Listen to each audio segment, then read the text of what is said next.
Mesdames, Messieurs de la presse,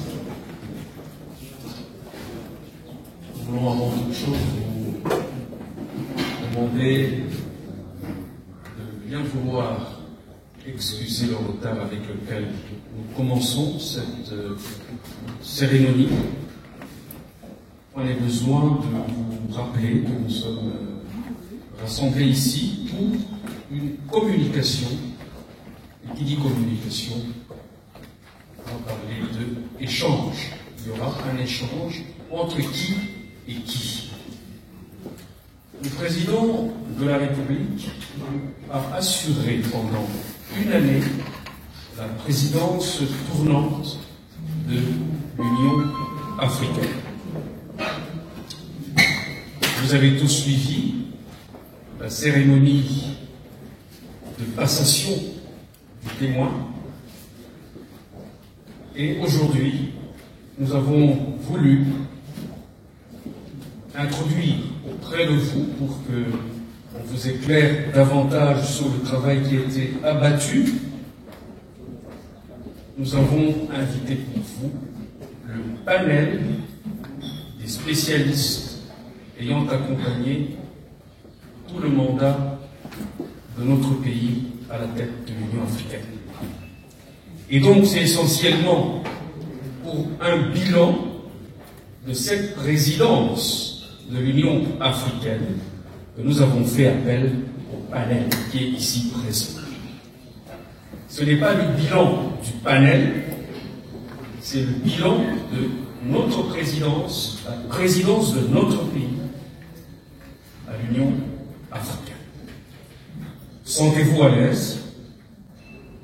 Vous pouvez poser des questions qui vous traversent la tête, mais avant toute chose, je voudrais céder la parole et la place, tout naturellement, au coordonnateur de cette structure, le professeur Ntumba Luaba, qui va faire une brève présentation. Ensuite, selon les différents thèmes qui ont été retenus, il y aura des spécialistes dans ce panel qui vont aborder le thème de l'année pour l'Union africaine, le thème de l'année qui vient de s'écouler, de la présidence congolaise, qui tourne autour de l'art et de la culture, patrimoine de cette Afrique que nous voulons construire. Ce sera le premier thème d'ailleurs, puisque derrière, nous aurons le domaine médical avec la lutte contre la Covid-19. Ensuite, nous aborderons la question du genre. Nous parlerons du climat. Vous avez tous suivi la participation de notre pays à un grand sommet. Il y aurait également la question ou les questions de la jeunesse et de l'éducation. Brièvement aussi, on parlera de l'économie. Et enfin, nous aborderons la question de la paix et de la sécurité. Et nous avons prévu de vous projeter un extrait d'un documentaire qui est en finition actuellement et qui revient sur cette année de la présidence congolaise de l'Union africaine. Et donc, sans plus tarder, je vais inviter le professeur Ntumba Luaba, coordonnateur du panel, qui va prendre la parole introductive. Monsieur le professeur, vous avez la parole. Ça passe. Merci beaucoup, cher Kassongo Mwema, professeur, collègue, ami de longue date de plus de 3 décennies. Même si ça ne nous rajeunit pas beaucoup, mais je suis heureux d'être parmi vous. Je vais commencer par saluer les amis, frères et sœurs de la presse qui sont là présents. Nous allons rendre compte, la reddition de compte, ce qui a pu être réalisé pendant la mandature du président de la République, Félix Antoine Tshisekedi Tshilombo, qu'il a exercé de février 2021 à février 2022, avec brillance, avec brio, avec beaucoup de leadership reconnu par tous ses homologues. Il est respecté à travers le continent et il a fait respecter la République démocratique du Congo. Lorsqu'il accède à la tête de l'Union africaine, c'est dans un contexte particulier. Nous sommes tous blottis dans nos maisons, nous sommes tous confinés, le monde se referme, les grandes compagnies sont bloquées au sol, c'est le règne de la pandémie, sinon la terreur, le mal qui répand la terreur. Comme disait La Fontaine, tout le monde s'enferme. Et la question se pose de savoir si l'accession à la présidence et l'exercice de l'Union africaine, par conséquent la remise reprise, allait se faire en présentiel ou en virtuel. À l'unanimité, moi je ne vois une seule position. Tous les chefs d'État et de gouvernement se disent, avec cette pandémie, vaut mieux le faire en virtuel. Le président de la République élève la voix, en même temps la voix de la République démocratique du Congo, en se disant il faut sauvegarder la symbolique de l'accession à la présidence à l'exercice de l'Union africaine et de la remise reprise. Il n'est pas normal d'accéder à la présidence à l'exercice d'une aussi grande organisation panafricaine créée par les Kwame Nkrumah, les Nasser, les Modibo Keïta, Senghor, et j'en passe, et qu'il fallait qu'il fasse le déplacement pour Addis Abeba, pour que symboliquement et fortement il puisse marquer cette accession à la présidence à l'exercice. Évidemment, on va nous imposer des mesures de restriction sanitaire, pas plus de 50 membres des délégations, bien que des presses en ligne ont parlé de 500 Congolais présents, non, pas plus de 50. Et c'est là qui va accéder à la présidence en exercice, sous les signes d'abord de l'agenda 2063 que tout le monde connaît, l'Afrique que nous voulons, l'Afrique que nous voulons édifier, l'Afrique que nous voulons construire. Là, c'est la vision de l'agenda 2063. Mais comme vous le savez, chaque année, l'Union africaine choisit une thématique annuelle pour marquer une présence en exercice. Et pour la mandature du président de la République, la thématique annuelle, au grand plaisir du professeur Isidore Ndayouel, qui nécessite chaque fois de nous rappeler que la thématique annuelle reste tout de même art, culture, patrimoine.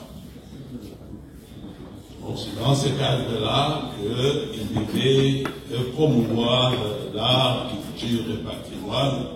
Et il a tellement bien fait que la Roma est au patrimoine mondial. le professeur Zaguen pourra vous en parler.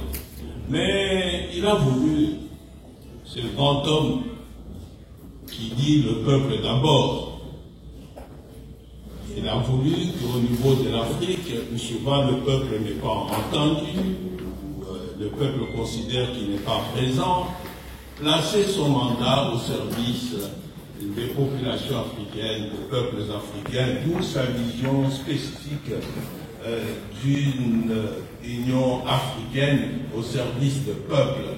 Et il a mis l'accent là-dessus parce que c'est avec Cyril Ramaphosa, par exemple, John Kengasson, le président de la République a été vraiment au front de la lutte contre le Covid, et dans d'autres domaines comme culturel, ça s'est vu, et dans d'autres secteurs encore.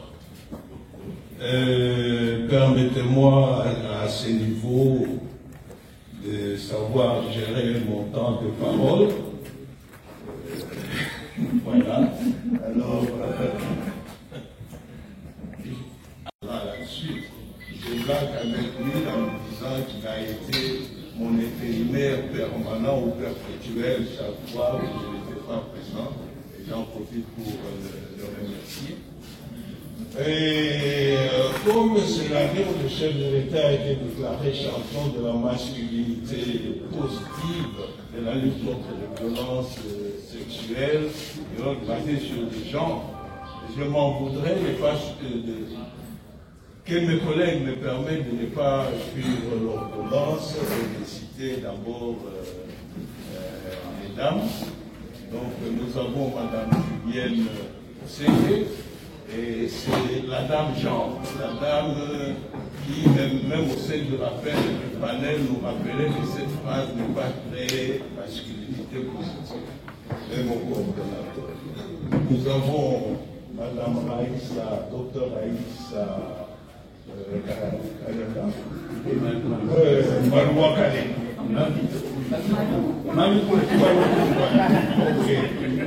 Mais il y a quand même, voilà, oui, c'est le père. Oui. Il y a un peu du père. Moi, j'ai connu le père. Donc, il y a un peu du père. Madame Raïssa, qui est chargée des questions de jeunesse, je voulais dire qu'il est physicien, docteur en physique nucléaire, n'est-ce pas? Donc on doit être fiers. Vraiment, nous avons de la crème intellectuelle, docteur en physique nucléaire. Permettez-moi de dire comme son père, qui était docteur, professeur en physique nucléaire, et qui a dirigé tout un temps. Il avait des médias à nous. Le professeur Samba, que vous connaissez très bien, qui a été vice-premier ministre chargé du budget, spécialiste des questions budgétaires. Et comme le disait le président de la République, le japonais du panel, c'est un des premiers à obtenir sa thèse au Japon. Je crois que je vais exprimer mon temps de parole. Je passe au professeur Mokwe. Le professeur Mokwe vous a été très indispensable en matière de lutte contre le Covid, en matière de santé et pour le climat. Je vais être bref, c'est un des Congolais qui a atteint un des niveaux les plus élevés au sein du système des Nations Unies. On pourra préciser. Nous avons l'ambassadeur Zenon Mukongo. Zenon Mukongo, il est là, il est au bout. Vous le voyez revêtu de toute la solennité des ambassadeurs. Il paraît que les ambassadeurs ne sont pas trop isolés.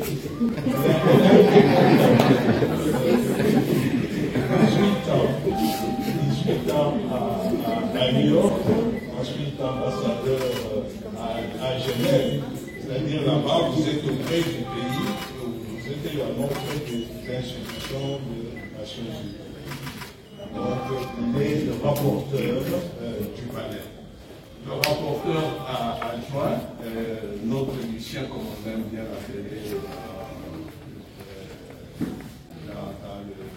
dans le panel, qui a joué un très très grand rôle. Et il a été, Lucien Lungoula a été longtemps, plus de 2 décennies, il a travaillé comme fonctionnaire international de SACP, avec une grande expérience et qui nous a beaucoup bénéficié. Professeur, je m'arrête là pour savoir ça. Merci beaucoup, professeur. Alors, nous allons respecter, tant que faire se peut, la hiérarchisation des thèmes à développer brièvement devant vous. On essaiera de tenir la cadence. On a accordé 5 minutes à chaque intervenant, sachant que derrière, nous pourrons toujours, en répondant à vos questions, entrer peut-être plus en profondeur des questions qui n'auront pas été évoquées. Alors nous commencerons par le thème de l'année, art et culture, pour la construction de l'Afrique que nous voulons, art et culture en tant que patrimoine. Alors professeur, je ne sais pas quel est c'est le professeur Naïwé qui va bûcher sur ce thème. Je vous cède la parole. Merci. Mesdames et messieurs, bonjour. Vous avez certainement noté la convivialité dans laquelle nous avons travaillé toute cette année. Et je suis heureux que le seul mandat de l'école a bien voulu rendre cette convivialité par son introduction. Mais évidemment, je vais être bien plus bref que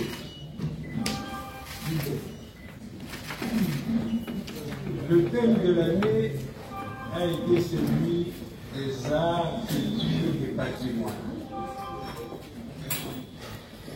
J'ai été très heureux et très fier d'entendre le président Tshisekedi à Addis Abeba lors de la clôture de sa mandature déclarer que cette année a été une grande année de la culture. Effectivement, ce fut une très grande année démocratique du Congo et le président Tshisekedi ont tenu le pari de la thématique proposée par l'Union africaine pour que cette année soit véritablement une grande année de la culture. Grande année par les innovations, tant sur le plan africain que sur le plan congolais. Sur le plan africain d'abord, nous devons rappeler que c'est l'année où la charte de la renaissance culturelle africaine est entrée en application. Une charte qui a été votée depuis 2006. Mais il a fallu attendre qu'il y ait toutes les ratifications pour lui. Et ce document est extrêmement important parce que voilà que les différents ministères de la culture en Afrique disposent enfin d'une feuille de route. Une feuille de route unique qui met l'accent sur les fondamentaux de notre culture, c'est-à-dire la nécessité d'abord d'affirmer notre identité de l'unité africaine en revenant sur l'importance de notre patrimoine et deuxièmement la nécessité de soutenir la créativité, les créativités africaines dans tous les pays. Une autre innovation de taille sur le plan africain, bon, c'est certainement le fait d'avoir pu inscrire au cours de cette période Une innovation qui jusqu'ici était quelque peu sous le boisseau, bien que l'UNESCO ait décidé depuis 2019 de la célébration d'une journée mondiale de la culture africaine et afro-descendante. Sur le plan de l'Union africaine, cette célébration n'avait jamais été intériorisée et prise en charge par l'Union africaine. Certains pays faisaient cette célébration, notamment le Ghana. Mais pour la première fois, c'est inscrit dans l'agenda de l'Union africaine parce que désormais, le président de l'Union africaine, vous l'avez suivi, le 4 janvier dernier, a célébré et a fait cette célébration. On peut dire aussi que sur le plan africain, nous avons tenu à multiplier les espaces d'expression des artistes. Cette année, au cours de ce mandat, pour la première fois, l'Union africaine a soutenu l'existence d'un pavillon du cinéma africain en marge du festival de Cannes. Pour la première fois, des jeunes cinéastes africains se sont exprimés et nous n'avons pas pu nous y rendre à cause des restrictions de la Covid, mais j'étais très heureux de noter qu'il y a eu un jeune cinéaste congolais qui a été également mis à l'honneur. Faut-il insister dans les innovations sur le Grand Prix panafricain de littérature, qui constitue vraiment, je dirais, l'élément de portée, j'allais presque dire mondial, parce que jamais on a vu la littérature être prise en charge au niveau des politiques, jusqu'à voir une assemblée des chefs d'État applaudir un lauréat, une lauréate, en l'occurrence. Cette lauréate qui est camerounaise, Oswald Lewa, très heureusement pour nous, est une dame qui a vécu pendant 8 ans à Kinshasa. Et donc ça a été quelque part des étoiles. Mais lorsque je parle du Grand Prix panafricain, je fais la transition sur les innovations au Congo. Parce que un Grand Prix panafricain porté par la République démocratique du Congo, c'est évidemment une occasion d'incitation aux lettres, aux écrivains congolais. Cette année, nous avons eu beaucoup de prix congolais à l'étranger. Voilà un prix qui est pris en charge par les Congolais.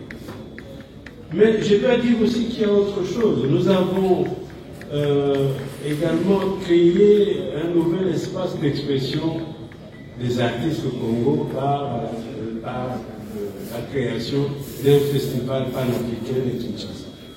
Chaque année, ce festival pourra avoir lieu et donner l'opportunité à nos artistes de toute discipline de s'exprimer. Nous avons également, sous cette présidence de notre président de la République, Félix Antoine Tshisekedi, publié, et c'est déjà prêt, publier une histoire de la RDC racontée aux enfants. L'ouvrage, qui est préfacé par le chef de l'État lui-même, est imprimé. Il ne reste plus que le problème du transport dans les jours et les semaines qui suivent. Cet ouvrage pourra être disponible auprès de nos enfants. Enfin, il y a la maison africaine, la maison de la culture africaine et afro-descendante, qui est également une innovation de taille. C'est un début de quelque chose qui va certainement avoir un impact dans l'avenir. Il existe ailleurs des maisons, l'Institut du monde arabe, la maison de l'Amérique latine, mais pour une fois, nous allons avoir un centre culturel africain. Un centre culturel qui met en valeur les cultures non seulement des Afriques, des régions africaines, mais également de la 6e région de l'Afrique qu'est la diaspora. Dans le domaine des innovations que nous avons eu à apporter sur le plan de l'Union africaine, il y a 2 grandes innovations de taille. D'abord, comme vous savez, cette année, la Roma a été portée, maintenant, n'est-ce pas, a eu maintenant un aura international par la décision de l'UNESCO. Mais en plus de ça, pour rester dans le domaine de la chanson, la RDC a offert à l'Union africaine la chanson panafricaine que vous avez suivie tout à l'heure et qui est maintenant un élément qui restera en permanence au niveau, n'est-ce pas, des activités de l'Union africaine. J'ajouterai aussi, pour terminer, que même l'hymne de l'Union africaine a connu cette année une traduction lingala. C'est un élément de plus que nous cédons à l'Union africaine. Je vous remercie.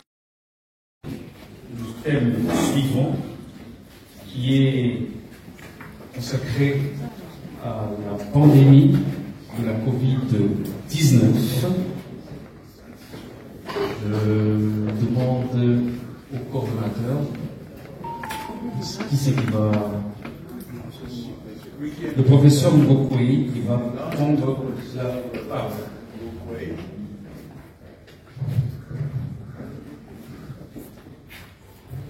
Merci beaucoup. En fait, la pandémie Covid-19 a bien entendu constitué un grand défi pendant toute cette mandature. Un grand défi par le nombre de personnes qu'elle affectait en termes de maladies, mais aussi un grand défi par le nombre de personnes qu'elle affectait en termes de décès. Face à un tel défi, il fallait bien entendu que l'organisation continentale s'organise. La pandémie à Covid-19 nous a révélé plusieurs choses. J'en citerai juste 2. La toute première, c'est la question de l'inégalité ou de l'inéquité vaccinale. On s'est rendu compte que toutes les nations ne sont pas égales face à cette maladie. Toutes les nations n'ont pas le même accès au vaccin. Un chiffre tout simple. 8% simplement d'Africains ont été vaccinés contre Covid-19, alors que dans le pays du Nord, c'est au moins 70% de personnes vaccinées. Donc, inégalité vaccinale. Deuxième problème dont on s'est rendu compte, c'est la fragilité de nos propres systèmes de santé. Donc, face à ces 2 problèmes, que faire? Face à l'inégalité vaccinale, nos chefs d'État et de gouvernement se sont décidés qu'il fallait mettre en place un système pour résoudre cette question. Et c'est quoi le système? Et ça, c'est un héritage du président de la République, sur le lancement d'un partenariat pour la production des vaccins en Afrique. Les chefs d'État se sont dit, pourquoi continuer à dépendre d'autres pays pour des besoins de base de ce genre? Non seulement ils ont affirmé la volonté politique de produire des vaccins en Afrique, mais ils ont mis en place une feuille de route nous permettant d'atteindre cet objectif. Au moment où je vous parle, l'Afrique ne produit que 1% de ses besoins en vaccins.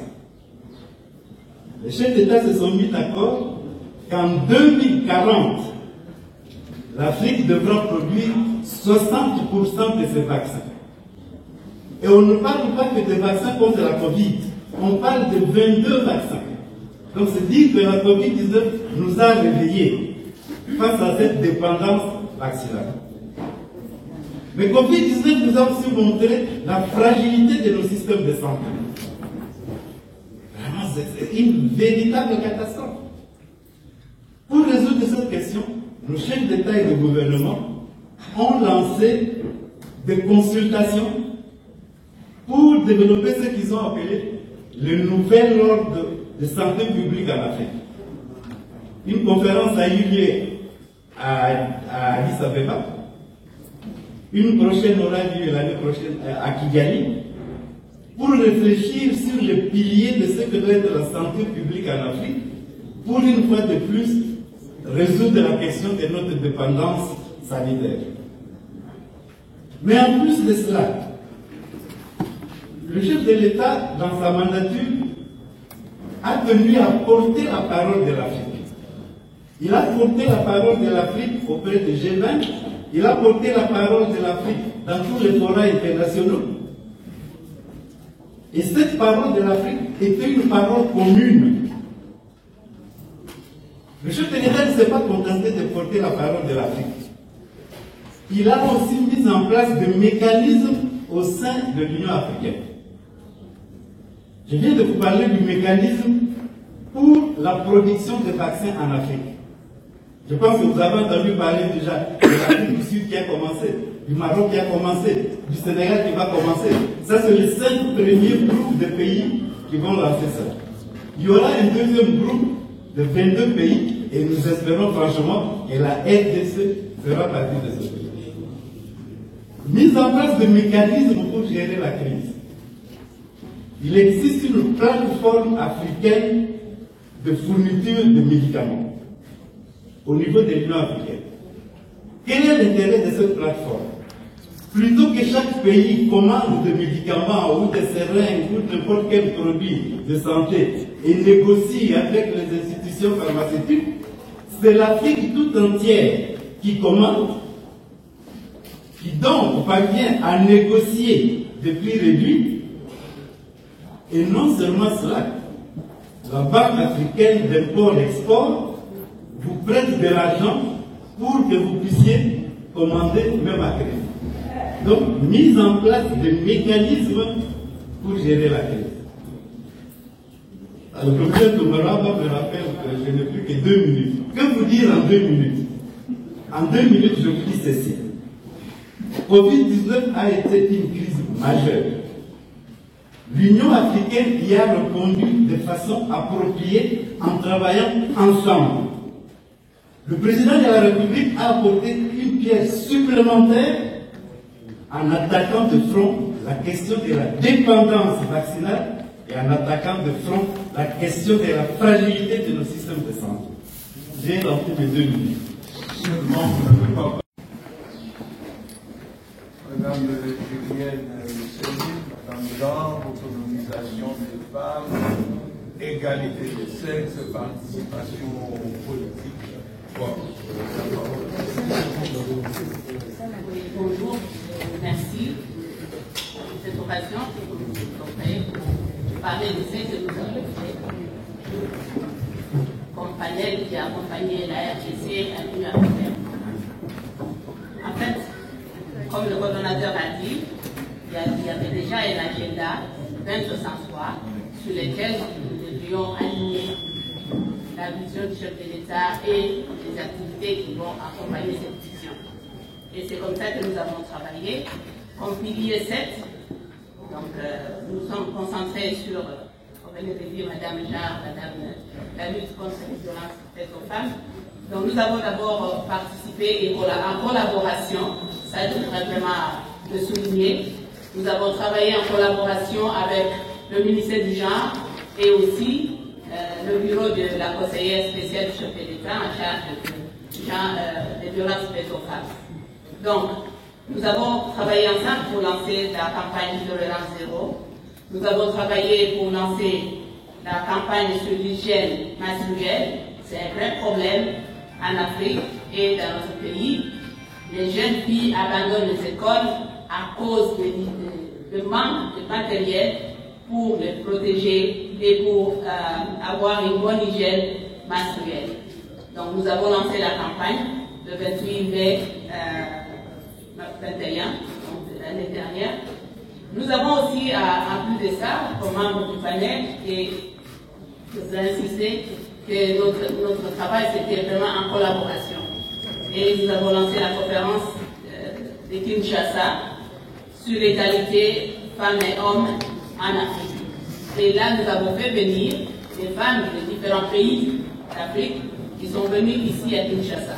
Et à la fin de cette conférence, il y a eu une déclaration sur l'égalité des sexes en Afrique.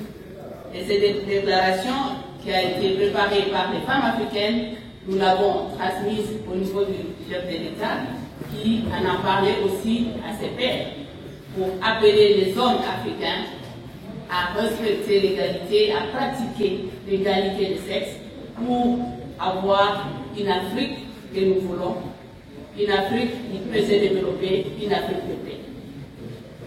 Nous avons aussi participé au forum Génération Égalité.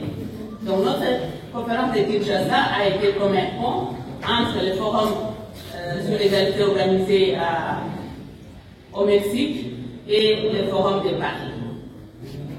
En plus de ça, nous avons travaillé avec le ministère du Genre et le bureau de la conseillère pour lancer la campagne Tolérance Zéro. Bien sûr, le chef de l'État a lancé la campagne à partir de Bounia, vous aviez suivi cela. Une autre activité que nous avons menée en tant que membre du panel, nous avons réuni ici à Kinshasa les survivants et les survivantes venus des différents pays de l'Afrique. Et c'est la première fois que les survivantes des différents pays se retrouvent et ils sont venus ici pour parler de ce qu'elles attendent, parce qu'il y a des hommes et des femmes, qu'est-ce qu'ils attendent par rapport à la réparation. Et il y a un document qui est sorti de ces assises, une déclaration aussi des survivants et survivantes sur la réparation.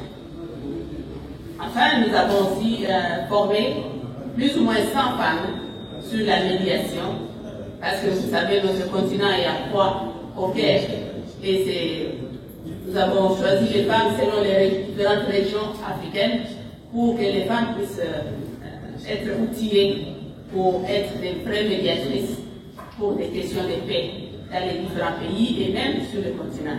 Et nous les avons mises en contact avec le grand réseau FemWise et ONU. Nous avons aussi organisé l'échange entre les femmes pour parler de la lutte contre les violences sexuelles. Comment ça se passe dans les différents pays. Et les femmes ont échangé, mais aussi, comme on a dit tantôt, sur l'entrepreneuriat au niveau des différents pays. Qu'est-ce qui est fait, qu'est-ce qui doit être encore amélioré, parce que vous savez, les femmes africaines doivent maintenant se lancer dans la zone de libre-échange. Avant tout cela, je voudrais dire, nous avons organisé la journée internationale des femmes africaines et nous sommes en train de pousser avec le coordonnateur pour que cette journée soit vraiment portée au niveau de tous les pays, pour que tous les pays puissent célébrer les efforts des femmes sur la participation dans leurs pays respectifs. Voilà un peu à propos quelques points. Je n'ai même pas besoin de ces 2 minutes parce que j'ai fini ce que je devrais faire. Je pourrais répondre à toute autre question après. Bon, je voudrais aussi dire qu'il y a, dans tout ce qu'on a fait, c'était pour appuyer notre position pour que le président de la République, président de l'Union africaine, à l'exercice de l'Union africaine à ce moment-là, puisse être champion de la lutte de la masculinité positive et de l'égalité.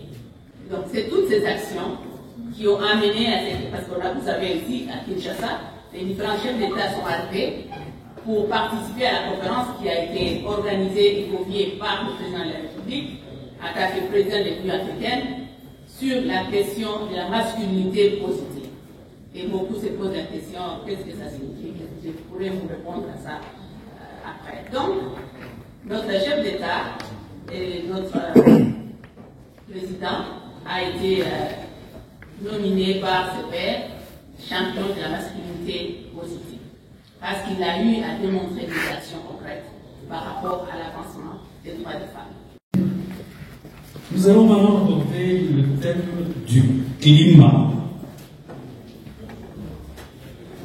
Bon, en fait, en matière de climat, vous avez tous suivi de presse, c'était d'abord une conférence virtuelle convoquée par le président Biden.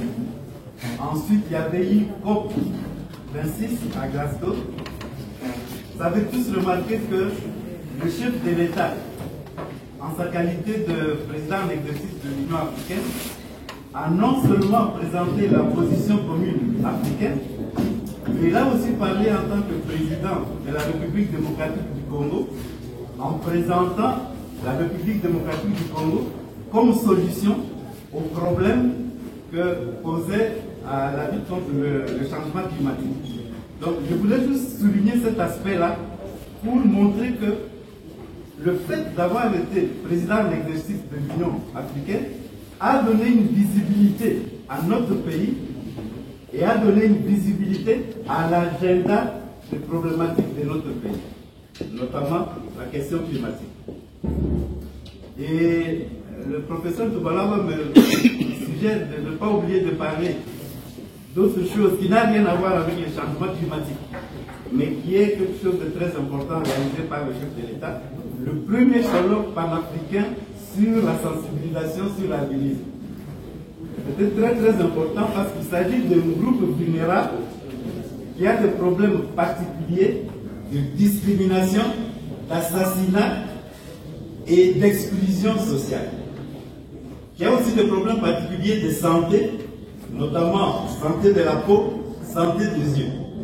En tant que groupe vulnérable, pendant une mandature placée sous l'égide d'une Union africaine au service du peuple, il était important qu'on voit quand même l'image de certains de ce peuple-là, notamment les albinos. Donc ce premier colloque est très important. Il a abouti à une déclaration de Kinshasa et il y aura un deuxième colloque et un troisième colloque. Et nous espérons que la cause des personnes atteintes d'albinisme demeurera prioritaire dans l'agenda panafricain. A permis l'intégration de la RDC dans l'initiative Un Feu, qui est une initiative qui va être en fait une étude sur l'achèvement universel de l'éducation de base et sur la question des apprentissages fondamentaux en Afrique. Et donc il y a 4 pays pilotes et la RDC fait partie de ces pays pilotes. C'était une initiative qui est financée par l'Agence de développement de l'éducation en Afrique, ADE en sigle. Ça c'est pour la question éducation. Pour la question jeunesse, on a organisé en étroite collaboration avec la direction genre, jeunesse et éducation de la Commission de l'Union africaine, l'Académie des jeunes agents de changement.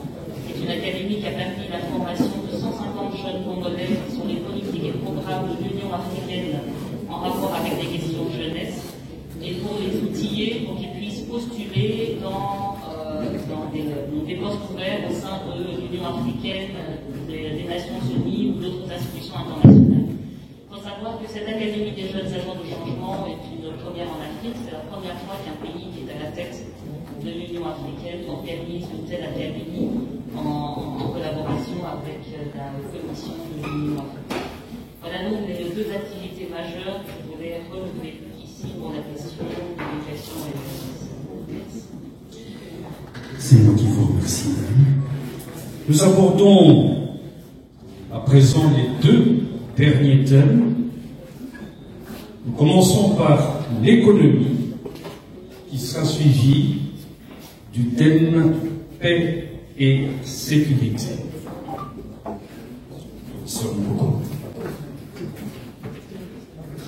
Oko Samba.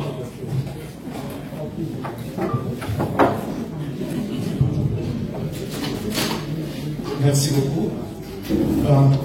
Je vais d'abord rappeler le contexte.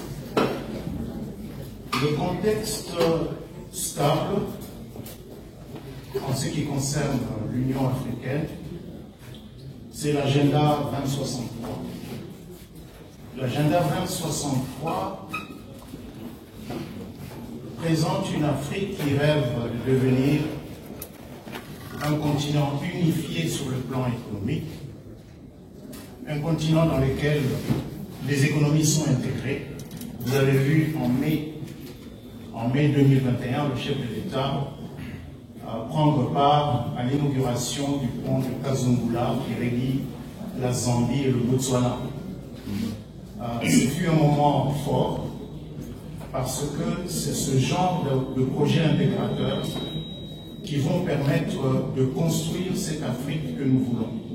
Une Afrique intégrée, notamment sur le plan économique, mais bien sûr, le rêve de l'Afrique, le rêve panafricain de l'Afrique, c'est une Afrique intégrée sur le plan politique également. 2021 a aussi été l'année au cours de laquelle la zone de libre-échange continentale africaine, la ZLECA, a démarré ses activités le 1er janvier 2021. Cette zone de libre-échange continentale africaine est censée devenir un seul marché, un marché unique, intégrant toutes les économies africaines pour que les pays africains commercent un peu plus entre eux plutôt que de commercer d'abord prioritairement avec les autres continents. Mais ça, c'est le contexte stable. En d'autres termes, en l'absence de la crise due à la pandémie, à la Covid, le chef de l'État aurait travaillé beaucoup plus sur ces thématiques. Mais la crise, la pandémie à la Covid-19 a créé une grande crise dans l'économie mondiale. Et cette crise a révélé de grandes inégalités. D'abord, les pays du Nord, les pays développés, ont réagi après l'arrêt des activités économiques en 2020. Les pays développés ont réagi de manière massive pour relancer leurs économies, en injectant entre 12 000 à 13 000 milliards, j'ai dit bien 12 000 à 13 000 milliards de dollars dans leurs économies. Alors que les pays africains avaient besoin de 252 milliards de dollars pour relancer leurs économies, et ces ressources n'étaient pas disponibles. Très tôt, le président de la République avait participé à la déclaration de Paris qui avait permis de mettre en place ce que l'on a appelé l'initiative de suspension du service de la dette, parce que les pays africains durement frappés par la crise économique, se sont retrouvés, pour la plupart d'entre eux, dans l'incapacité de rembourser la dette extérieure. Et pendant toute sa mandature, le président de la République a continué à plaider pour l'extension de cette initiative qui, initialement, ne devait durer que 6 mois, c'est-à-dire couvrant la période de juillet à décembre 2020. Le président de la République a plaidé, a obtenu l'extension de cette initiative. Mais le grand moment fut finalement le sommet de Paris. Le sommet de Paris en mai, 17-18 mai 2021, que le président a préparé avec le président Emmanuel Macron en avril de l'année dernière. Ce sommet a finalement permis de mettre sur la place publique d'abord l'injustice vaccinale à laquelle faisait allusion le professeur Mokwe, l'injustice vaccinale dont souffrait l'Afrique, mais aussi l'insuffisance des moyens financiers pour la relance des économies africaines. Et c'est au cours de ce sommet de Paris que le principe d'une injection dans l'économie mondiale de 650 milliards de dollars sous forme de droits de tirage spéciaux. Les droits de tirage spéciaux, c'est une monnaie spécifique du Fonds monétaire international. Mais puisque cette création a été faite au niveau global, l'Afrique n'avait droit qu'à 33 milliards de dollars sur les 650. Et le plaidoyer du chef de l'État a été d'augmenter la part revenant à l'Afrique de 33 à 100 milliards. Ce plaidoyer s'est poursuivi de Paris au G7, au G20, et le plaidoyer va d'ailleurs être porté désormais par le président Macky Sall. Si vous avez suivi les discours bilan du président de la République et le discours d'acceptation du président Macky Sall, cette question reste encore d'actualité parce que pour passer de 33 milliards à 100 milliards, il faut que les pays développés acceptent de réallouer les dettes qui leur reviennent aux pays africains. Vous allez peut-être vous demander, mais quel a été le sort de la République démocratique du Congo dans ce combat? Vous vous souviendrez qu'au mois d'octobre dernier, la RDC a reçu 1,5 milliard de dollars du Fonds monétaire international, ce qui a porté nos réserves de change à plus de 3 milliards de dollars. Il s'agit là de nos 1,5 milliards sur les 33 milliards de dollars revenant à la RDC dans le cadre de cette initiative. Voilà ce qu'a été en quelques mots le combat mené par le chef de l'État partout dans les grands forats où il a eu à défendre la position des économies africaines face à la crise économique due à la pandémie à Covid-19. Vous allez m'excuser d'être allé trop vite en besogne, puisqu'il y a un sous-thème qui va être traité par M. Lucien Lungula sur le mécanisme africain d'évaluation par les pairs et sur l'Union européenne. Je vais laisser la parole à Lucien. Merci, professeur. Bonjour à tout le monde. Au-delà de mes responsabilités de rapporteur adjoint en charge des questions administratives et financières, j'avais également la responsabilité au sein du panel de suivre les questions liées non seulement à l'Union européenne, étant donné mon passé de 20 ans sur les questions liées à l'Union européenne et aux ACP, et j'ai également fait le suivi des questions liées au MAEP, le mécanisme africain d'évaluation par le pair de l'Union africaine. En ce qui concerne les questions liées à l'Union européenne, nous avons eu ici à Kinshasa plusieurs réunions avec la délégation de l'Union européenne, avec certains membres du panel, pour voir ce qui sera le résultat d'ici la semaine prochaine, du 17 au 18, le sommet Union africaine-Union européenne.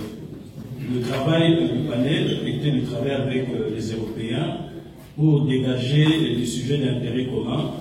Et nous avons pu travailler effectivement sur des sujets qui nous intéressent. Comme vous le savez, c'est depuis 2017 qu'il y a eu le sommet Union africaine-Union européenne.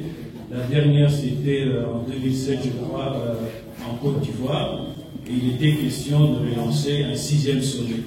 Initialement, dans nos échanges avec les Européens, il était question d'organiser ce sommet pendant que le chef de l'État, son Excellence Félix-Antoine Tshisekedi Tshilombo, était encore président en exercice de l'Union africaine. Mais malheureusement, pour des raisons d'agenda, et finalement, ça se déroule au moment où le chef de l'État sénégalais, son Excellence Macky Sall, devient président en exercice. Dans le point dégagé que l'Union africaine aura échangé avec les Européens la semaine prochaine, on a parlé des questions de Covid, et des financements des économies africaines post-Covid.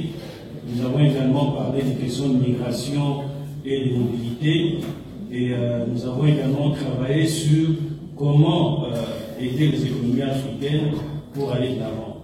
Et comme d'habitude, quand il s'agit de l'Union européenne et des pays africains, il était question également de parler du dialogue politique et de la bonne gouvernance. Ce sont toutes ces questions que nous avons abordées avec les Européens, sans oublier bien évidemment les questions liées au changement climatique et à l'environnement. Quant aux questions liées au MAEP, le MAEP, nous avons adhéré au MAEP au mois de mars 2021. C'est un mécanisme, comme son abréviation le mot l'indique, d'évaluation par le pair. C'est une réponse globale à la bonne gouvernance. Nous avons, au sein du cabinet du chef de l'État, constitué un groupe qui fait en sorte, depuis l'adhésion de la RDC en mars 2021, où nous avons fait une petite tournée de pays qui ont déjà adhéré à ce mécanisme pour voir comment nous l'installer ici au Congo. C'est un mécanisme qui, au-delà de la Cour de compte, de l'IGF, c'est un mécanisme global qui intégrera d'autres éléments pour que la gestion de la chose publique soit beaucoup plus intègre et, dirons-nous, de manière assez... de manière, dirons-nous, classique d'autres pays. Donc voilà, au-delà de mes fonctions de chef ouvrière du panel, dans l'accompagnement de différentes activités, je me suis également occupé de ces deux sujets majeurs qui, en termes de ce que nous gagnons, nous fera en sorte d'être un pays beaucoup plus crédible sur la scène internationale en termes de cotation au niveau de doing business avec la RDC. Je vous remercie. Merci beaucoup, cher Lucien. Nous allons inviter à présent l'ambassadeur Zenon Mukongo pour la dernière thématique, paix et sécurité.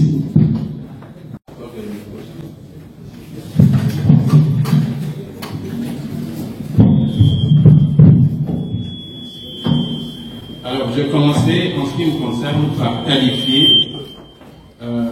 l'année 2021-2022 comme étant l'année de la percée diplomatique par excellence de la République démocratique du Congo.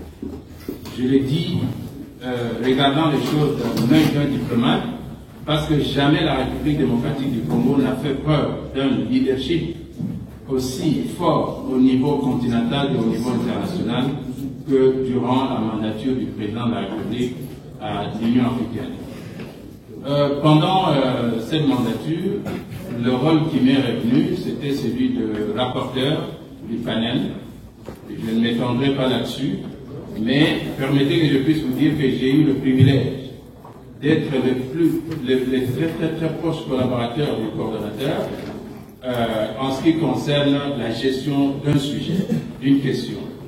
Vous savez que, on vous l'a dit, la mandature a été placée sous le thème culture, art et patrimoine, mais nous avons hérité d'un thème aussi important qui est celui de la campagne Faire taire les armes, qui est un thème qui était dévolu à la mandature de l'Afrique du Sud à l'Union africaine. Et sous ce thème, nous avons eu le privilège de conduire les négociations entre l'Égypte, le Soudan et l'Éthiopie en ce qui concerne la gestion du grand barrage éthiopien de la Renaissance. Je crois que ça a été très bien suivi. Ce que nous pouvons retenir par rapport à l'action que nous avons menée sur cette question, c'est que nous avons premièrement réussi pendant une période difficile, la période de Covid, à réunir ici à Kinshasa ce que nous avons appelé la conférence de Kinshasa sur la reprise des négociations en ce qui concerne la gestion de cette question du barrage éthiopien de la Renaissance. Les acquis de cette conférence de Kinshasa sont connus. C'est que nous avons, grâce au leadership du président de la République, qui lui-même a pris son bâton de pèlerin pour sillonner tous ces pays, grâce, disais-je, à son leadership, on a su imposer une sorte de... On a créé une dynamique du dialogue. Parce qu'en fait, dites-vous que faire taire les armes ne veut pas tout simplement dire arrêter le conflit lorsqu'il s'est produit, mais aussi faire preuve d'imagination en ce qui concerne la prévention des conflits. Et là, la République démocratique du Congo a joué un grand rôle de leadership au niveau de l'Afrique pour faire en sorte que la dynamique du dialogue, le maintien de ce fil du dialogue en ce qui concerne la gestion de ces conflits empêche l'Égypte, le Soudan et l'Éthiopie d'entrer en guerre. Donc nous avons évité cette guerre et pour immortaliser la question, nous avons eu encore un autre privilège, le double privilège, n'est-ce pas, de figurer sur une publication du professeur Moulagwaba et du professeur Mobiana Motoy sur la gestion de cette question. C'est l'objet de l'ouvrage que vous avez qui vous a certainement été distribué, sur lequel nous figurons également en dernière position en tant que chargé de, comment on dit, non, plutôt chef de travaux à la faculté de droit. Voilà, donc ça a été aussi un privilège, c'est un avantage également de cette mandature en ce qui nous concerne personnellement. Figurer sur la même page que le professeur Ndoumaloba, je crois que ce n'est pas donné à tout le monde. Je m'en félicite et je prends l'opportunité de remercier le professeur parce qu'en fait nous sommes sur leur trace, hein, parce que lui-même aussi, tout assistant, jeune assistant qu'il était, il a figuré sur les ouvrages du professeur Mokaliboni. Voilà, donc nous vous remercions, vous avez perpétué la tradition. Le coordonnateur du panel, c'est à lui que revient encore la parole pour tirer les conclusions de notre rencontre ici. Professeur, vous avez la parole. Il y a une question qui m'a été posée. D'abord, un professeur ne doit jamais dire que une question difficile m'a été posée. Quelqu'un qui m'a demandé quelque chose de non, le bien voulu faire, n'a pas pu faire, n'a pas pu faire. Je vois qu'est-ce que le président Aurélien voulu faire, n'a pas pu faire. Je pense n'avoir pas bien fait. C'est très philosophique. J'ai dit que le président a assumé sa charge avec humilité et pleinement, et il a été apprécié par ses pairs qui et le panel ici présent a été vraiment honoré de travailler pendant 1 an avec le président de la République. Un président à l'écoute, pas seulement de nous, mais il a dirigé plusieurs réunions virtuelles du bureau de la conférence nord-africaine à partir de Kinshasa, comme à partir de Goma notamment. Il y a eu plusieurs réunions virtuelles, pas seulement du bureau, mais à partir de Kinshasa, il a dirigé le 2e sommet de l'Union africaine, parce qu'il y a un sommet de janvier-février, et il y a aussi un sommet de juillet, autour de juillet. Et le sommet de juillet est dit sommet de coordination. Donc il a dirigé un 2e sommet en juillet qui est passé, probablement il a perçu, c'était en virtuel. Et ce sommet de coordination comprend évidemment le président, chef d'État membre de son bureau, vous connaissez bien, mais également les présidents en exercice de toutes les communautés économiques régionales et des mécanismes régionaux. Un mécanisme régional, c'est comme la CIRGR. Il y en avait au moins 7. C'est pour coordonner les activités principales, non seulement en matière d'intégration régionale, d'économie, de Covid, mais aussi en ce qui concerne les questions de paix et de sécurité. Donc, ça a été une activité très importante.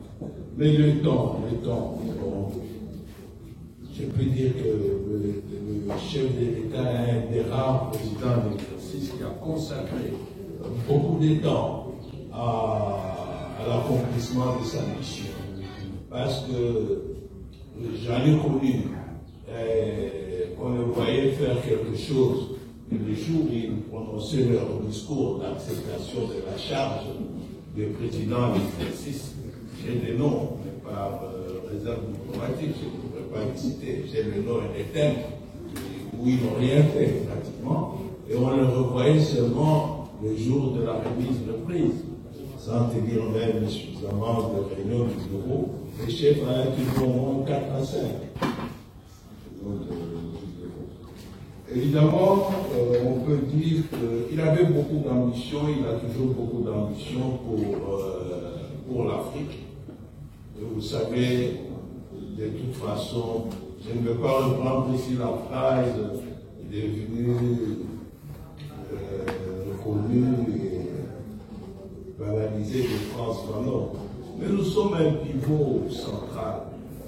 Nous sommes une plaque tournante. Rien ne peut se faire sans la RDC en Afrique. Vous pourquoi parler de la zone de libre-échange continentale? Vous savez, les infrastructures vont beaucoup jouer.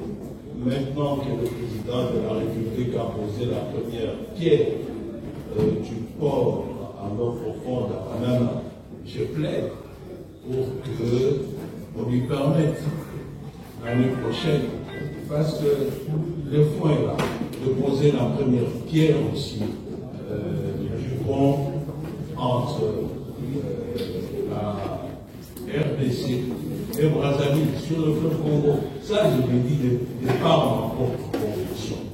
Parce que cela nous permettra de nous souder à l'Afrique de l'Ouest. À partir de Brazzaville, nous arriverons au Cameroun, nous arriverons même au Nigeria par route. Nous ne devons pas être frileux parce qu'il y a la zone de libre-échange, et ainsi de suite. Non. Nous sommes un grand pays, nous avons une grande capacité. Les autres nous voient en termes de marché à conquérir, ils peuvent trouver leurs biens. Mais c'est l'occasion pour nous aussi de nous préparer à conquérir ce vaste marché. Nous sommes un pays qui touche à toutes les Afriques. Nous touchons à l'Afrique australe par le Katanga, nous touchons à l'Afrique atlantique par le couloir qui nous mène vers l'Angola. Et l'Angola est un projet aussi. Lorsque vous le voyez avancer avec les chemins de fer, sa route, c'est parce que l'Angola veut se relier à l'Afrique orientale, en passant vers le Kingu, Tanzanie, et ainsi de suite. C'est ça le projet. J'ai échangé avec eux. Nous touchons à l'Afrique orientale. Nous sommes inévitablement une plaque tournante de cette Afrique. Et je dirais que par le Soudan, nous, en prolongeant le couloir, nous sommes à l'Afrique du Nord. En fait,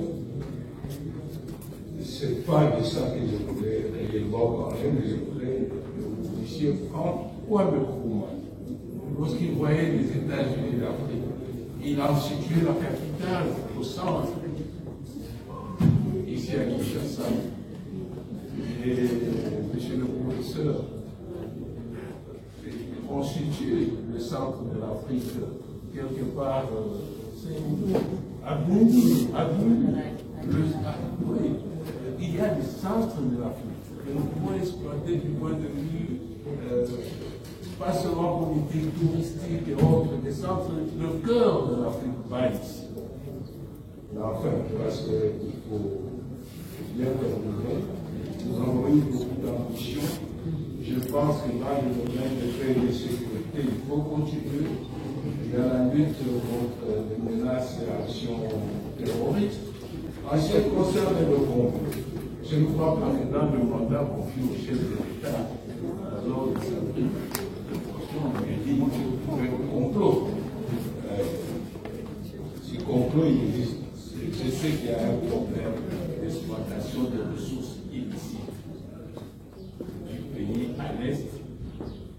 Et c'est lié aussi à la permanence de la guerre, à la récurrence de la guerre à l'Est.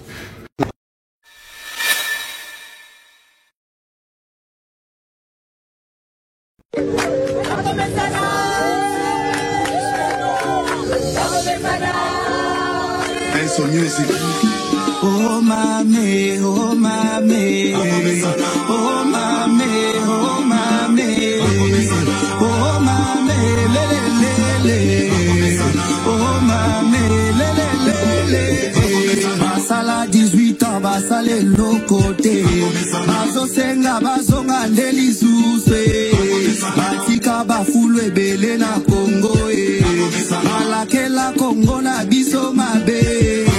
Bango baloba ki Congo ekobonga te, fachazi Congo apesi yango na Nzambe, okasa kabinda yango esila okende universite esila baso de mouton musala kitoko, okende Kisangani musala kitoko, Congo mobima musala ezosalama, bana bango yo batangi